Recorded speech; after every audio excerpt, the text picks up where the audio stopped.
Learn USA. Today I want to share with you why real estate is such a powerful tool, and so you can see tangibly how it adds value to your bottom line and grow your net worth consistently over time. Let's get into it. Right now I currently have two houses, and they are both in Texas, and they're single family residences, and I currently have renters living in both of these. So this home is worth roughly about $230K, and this home here is probably right around the same, $230K. So coolest thing, I didn't actually buy them for $230. I bought them for one for $170 and the other for around $190. So already significant appreciation in the area, and you just determine that by looking at what's in the area and what's selling and seeing what the price per square footage is.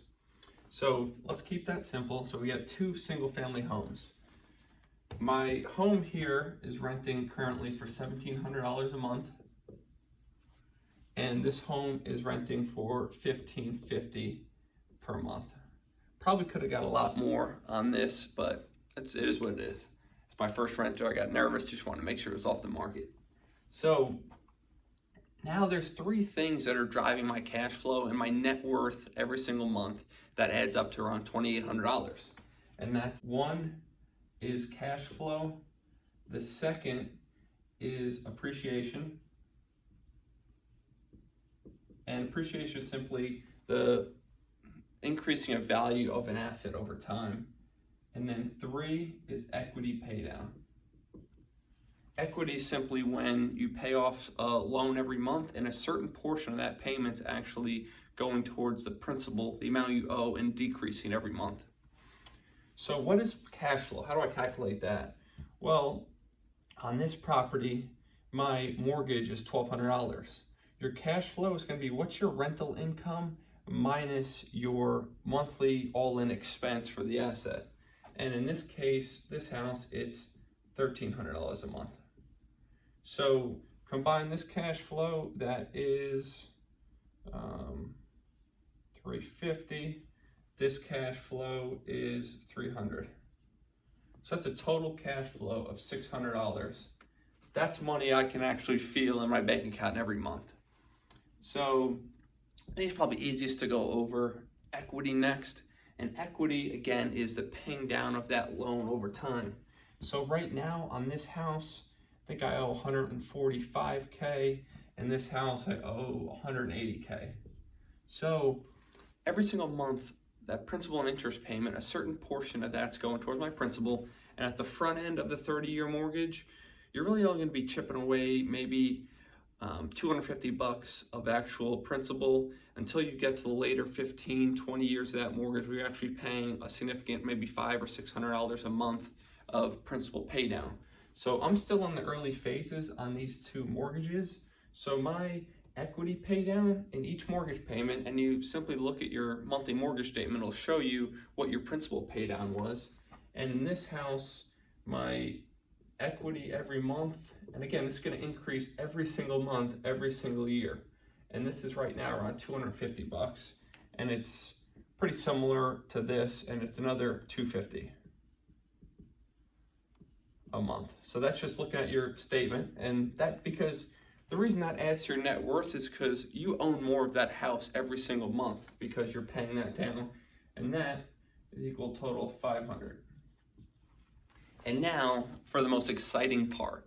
Just like stocks appreciate, real estate appreciates. The median real estate increases around 4.5% on average a year. In Texas, a little bit hotter markets than average globally. So in my one home, I honestly am seeing around a 7% appreciation a year. And this other home, it's kind of in a quieter city, and it's around 2%. And that's being pretty conservative in my estimation. So what's 7% appreciation a year? 7% appreciation in this asset is, again, roughly speaking, 14, let's call it $19,000 a year. It's a lot of money. And then 2% here is let's call it $5,000 a year, just for simplicity. That's 5,000.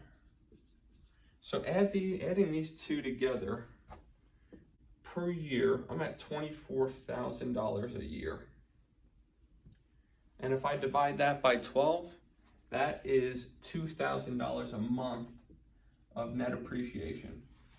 So that's great. So what does this equal overall? So this is around $3,100, not including any expenses obviously, but of net worth each month that I am increasing because of my 2 real estate properties.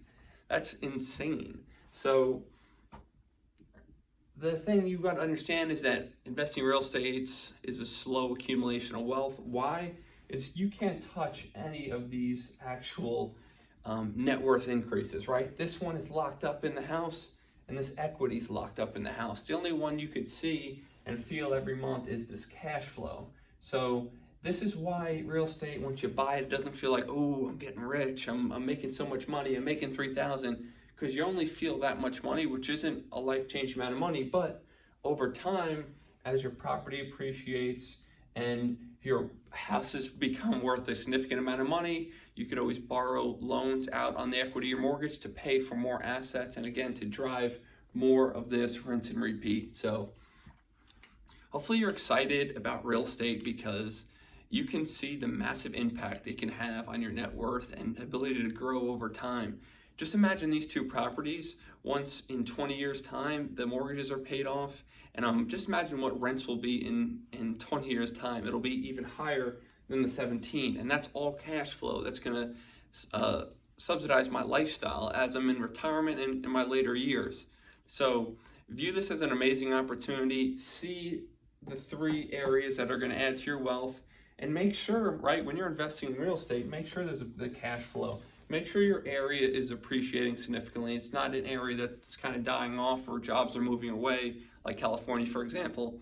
So get excited about real estate, get knowledgeable, learn, and just see what the benefits are, and let that excite you and just drive you to action to actually invest. Thanks for tuning in to Live to Learn USA. Take care.